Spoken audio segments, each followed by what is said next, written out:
والسؤال الأول اقرأ من قول الله تعالى: إن الأبرار لفي نعيم على الأرائك ينظرون. أعوذ بالله من الشيطان الرجيم. بسم الله الرحمن الرحيم. على الأرائك ينظرون. إن الأبرار لفي نعيم على الأرائك ينظرون.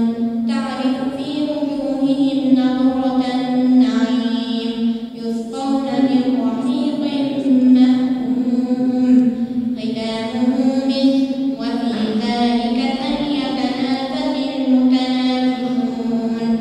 ومزاجه من تسنيم عينا يشرب بها المقربون.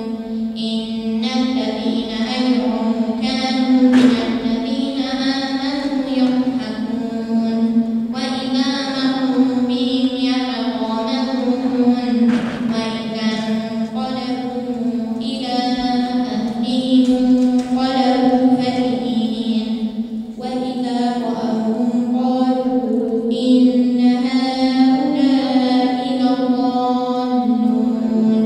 وما أرسلوا عليهم حافظين. فاليوم الذين آمنوا من الكفار يضحكون على الأرائك ينظرون هل ثوب الكفار ما كانوا يفعلون. السؤال الثاني اقرأ سورة القارعة. القارعة